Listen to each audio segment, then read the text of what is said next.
আসসালামু আলাইকুম রহমতুল্লাহি ওয়া বারাকাতুহু। আপনারা জানেন আজ সুপ্রিম কোর্ট তত্ত্ব।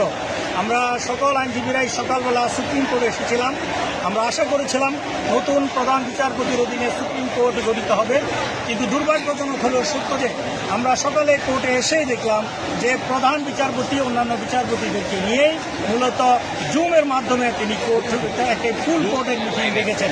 আপনারা জানেন সুপ্রিম কোর্টের যে এখন অচলাবস্থা নিরসন চলছে, সে অচলাবস্থা নিরসন করার একটি ফর্মুলা ছিল, সেটি হলো প্রধান বিচারপতি তিনি তার অবস্থান থেকে সরে যাবেন এবং এপিলেট ডিভিশনের অন্য একজন মাননীয় বিচারপতি দায়িত্বভার গ্রহণ করেই মূলত সুপ্রিম কোর্টটাকে পুনর্গঠন করে সামনের দিকে যাবে। কিন্তু সেটা না করে, নিয়ম তোয়াক্কা না করে এবং আইনজীবীদের যে আন্দোলন, সাধারণ ছাত্রদের যে আন্দোলন, সেটার প্রতি শ্রদ্ধা বা সম্মান কোনোটাই না জানিয়ে এভাবে কোর্টের কার্যক্রম শুরু করা, অনেকেই বলছেন এটি একটি জুডিশিয়াল ক্যু। এর বিরুদ্ধে মূলত আজ ছাত্র জনতা ফুঁসে উঠেছে, ঐক্যবদ্ধ হয়েছে। আমরা দেখতে পাচ্ছি যে অসংখ্য ছাত্র জনতা এখানে সুপ্রিম কোর্টে সমবেত হয়েছে।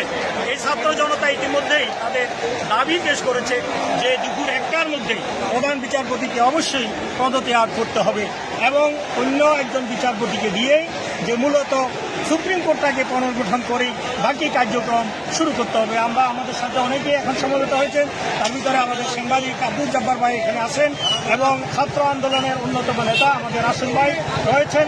তো আমি রাশিদকে সংক্ষেপে একটু কথা বলতে। জি ধন্যবাদ।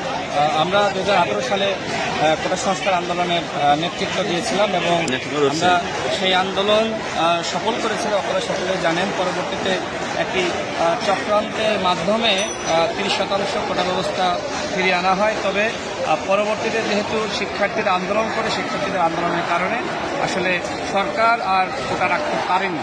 তবে যে হত্যাযজ্ঞের ঘটনা ঘটেছিল, প্রায় 1000 শিক্ষার্থী জনতাকে নির্মমভাবে গুলি করে হত্যা করা হয়েছে, যে কারণে শেখ হাসিনার পদত্যাগের এক দফা দাবিতে এদেশের ছাত্র সমাজ, এদেশের সাধারণ জনগণ, এদেশের রাজনৈতিক নেতৃত্ব, এদেশের আইনজীবীরা, এদেশের নাগরিক সমাজের প্রতিনিধিরা, এদেশের সাংবাদিক সমাজ অর্থাৎ শিল্পী সমাজ অর্থাৎ সবাই আসলে এই সরকারের বিরুদ্ধে ফুঁসে উঠেছিল এবং সরকারের পদত্যাগ দাবি করেছিল। এবং একটা পর্যায়ে আমরা দেখলাম শ্রীলঙ্কায় যে ধরনের ঘটনা ঘটলো, রাজাপক্ষ পরিবার তারা পালিয়ে গেল, ঠিক একইভাবে বাংলাদেশেও শেখ মুজিবের পরিবার যাদেরকে বলা হয় তারাও কিন্তু পালিয়ে গেছে। দেখেন, শেখ মুজিবের স্বাধীনতা যুদ্ধে তার ব্যাপক ভূমিকা রয়েছে, যে কারণে বাংলাদেশের জনগণ তাকে বঙ্গবন্ধু খেতাব দিয়েছিল। কিন্তু আজকে দেখেন যেভাবে বাকশাল কায়েম তিনি করেছিলেন, ঠিক একইভাবে তার কন্যা শেখ হাসিনাও বাংলাদেশে বাকশাল কায়েম করেছিলেন, কিন্তু তারা সফল হয়নি। বাংলাদেশের জনগণ যুগে যুগে তারা জীবন দেওয়ার মাধ্যমে তারা প্রমাণ করেছে যে এই বাংলায় কেউ স্বৈরতন্ত্র, ফ্যাসিবাদতন্ত্র কেউ কায়েম করতে পারবে না। সুতরাং এই জায়গা থেকে আমাদের সকলের আসলে শিক্ষা নেওয়া দরকার যে বাংলাদেশে যাতে কেউ ফ্যাসিবাদতন্ত্র কায়েম করতে না পারে।